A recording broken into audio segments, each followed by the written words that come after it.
Well, Kirsty, these are days when the pace of diplomacy has picked up, trying to get ahead of the growing Russian deployments on Ukraine's borders. Key is America's top diplomat, Antony Blinken, who today travelled from Kiev to Berlin to meet French, German and British officials. They're trying to hammer out a common line to take to Geneva tomorrow, where Blinken will fly for talks with the Russians.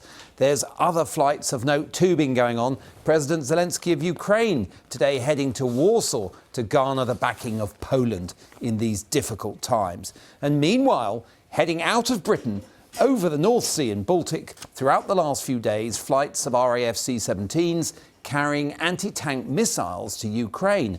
That airlift of weapons reminds us both of the potential price of failure of diplomacy and of the differences among European partners that mean that the British are not taking the more direct route over Germany. It's become clear that Germany was not prepared to expedite the paperwork for the UK to fly across their country. And even as UK weapons arrive in Ukraine, Germany says it will not be sending weapons too. And so the diplomatic rumour mill has it that Germany will not support an American initiative to shut Russia out of the SWIFT international banking transaction system if Vladimir Putin does send his army into Ukraine.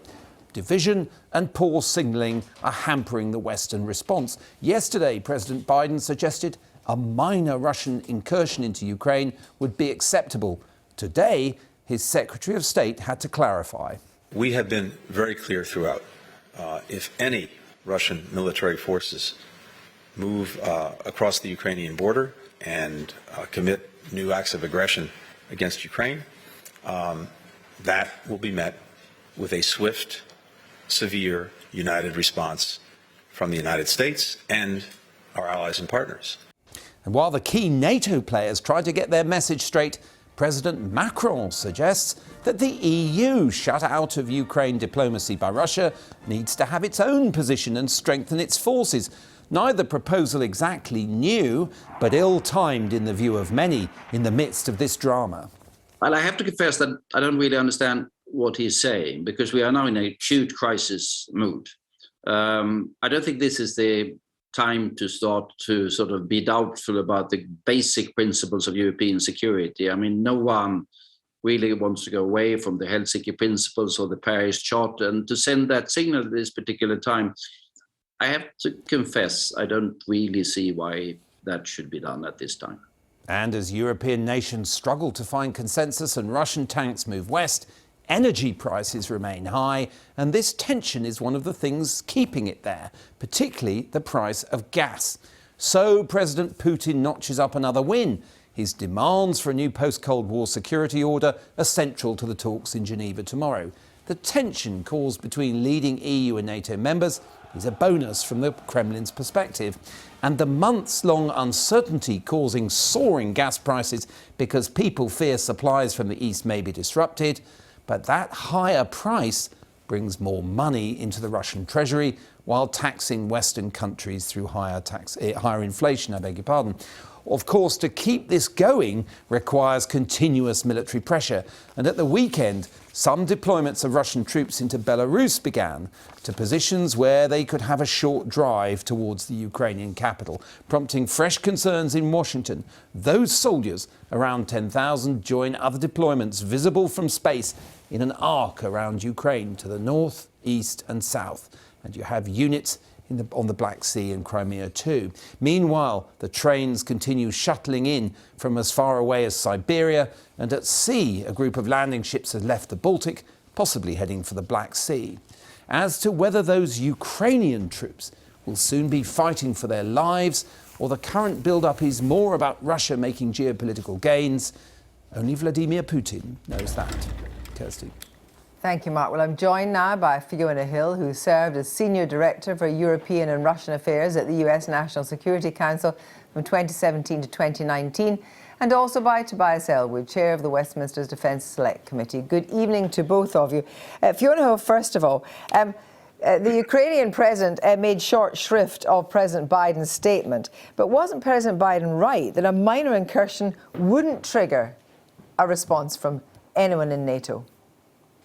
Well, I think President Biden was obviously stating the obvious that everybody has been saying, privately, and I suppose also on newspaper interviews. It was probably best not to say that, directly from the pulpit, but he was being very transparent there. It really depends on what that is. And I think, obviously the White House have tried to clarify it. And what President Biden is worried about is that we will not get the kind of unity that we need to respond to things. Just as Mark has been describing, what I think was a pretty good assessment there of the state of play. The biggest risk we run right now is not in having a unified response, and is of European partners basically taking a sigh of relief, saying, "Oh, look, it was just a cyber attack, or it was just moving further forces in and around Donbass. This isn't a full force invasion." And, we don't really need to take any major painful steps here. I was just going to say that what Zelensky said, though, is really important, that there is no such thing as a further minor incursion into Ukraine. Yeah. Just picking up exactly what you were saying there about disunity among NATO members. You heard Mark say, we heard talk about, that a huge reluctance in Germany. They weren't allowing overflies. And of course, they have their own problems with the Nord Stream pipeline, the Gazprom pipeline coming in. And that really, President Putin has managed to make that division very stark. He has, and actually, the more that we fight about things like this, the more that we have all these disagreements, even just fighting about what is it that Vladimir Putin is going to do, that plays exactly into the game that Putin's playing, and he keeps on, changing the terms of the game. We just hear about the troops now moving into Belarus. Every point he seems to be heading, in the direction that he wants to here. He's a unitary actor. That is his big advantage. We really need to get our act together. So Tobias, Ellwood, we've got Antony Blinken tomorrow with Lavrov in Geneva. One of the central issues here is Ukraine's membership of NATO. Now, realistically, we know that Ukraine's not going to be joining NATO. So is there going to be some kind of agreement, some kind of understanding tomorrow? What will they be bargaining for?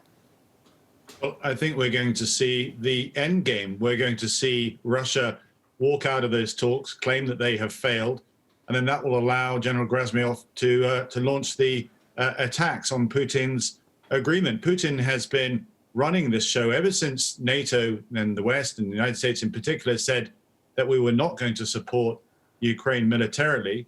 Then Putin put his ultimatum towards NATO saying, back your troops away from the Eastern Europe. Of course, we had to say no to that. They then moved these combat-ready troop formations that Mark Urban was speaking about. They've already launched cyber attacks as well. Everything is ready to go. An attack is now imminent, and the West is looking very, very weak indeed. And I have to congratulate Britain now for stepping forward, and other countries are now following suit to actually providing weapon systems to Ukraine in their moment of need. But it's very, very late in the day, and there'll be bigger consequences. This isn't just about Ukraine. This is about Russia trying to maintain an escalation of dominance here, like to set the new normal, redrawing the map on his terms that can't be then turned back. And it's all about Putin having a legacy, looking strong, because he's actually distracted by a domestic audience. He needs an adversary that he can fight against, and NATO is that adversary. But just pick up. So in your assessment, you are sort of, percentage-wise, you would say there's what, 90% chance of an invasion or an incursion? I think it's higher than that. It will be an invasion. Only Putin will know how far he will go. There are some options. He can simply take over the Luhansk, Donetsk area, which is already in proxy hands. That would qualify as an invasion, standing up to NATO. He could go further than that and link up with the land corridor to the Crimea. That will be quite a robust move. So let me put this to Fiona. Are you making the same assessment as Tobias Ellwood? Is your view that there will be an invasion? What we're talking about here is it's Russia and Ukraine. It's families, it's neighbours, it's long connections and so forth. It could really implode for Putin as well. Of course, this could very easily be a miscalculation for him. And look, we have to put it even bigger than that. Putin is making this almost like it's a domestic affair, right? Mm-hmm. Just as you described it. Yep. Families, Ukraine is part of Russia. It's not a real state, all these kinds of things that he's said over time. He's making it all about NATO and about the United States. But this is a huge challenge to the international system. I think that's starting to come out. I think Ben Wallace, the UK Defence Secretary, I'd like to commend him for a recent opinion piece that he put out on this, calling it out for what it is. This is going to have major international reverberations. So it can't just be Poland and the Baltic states and the UK and the United States stepping up to do something here. On the diplomatic front, we need to have other countries internationally calling Russia out for what it's doing.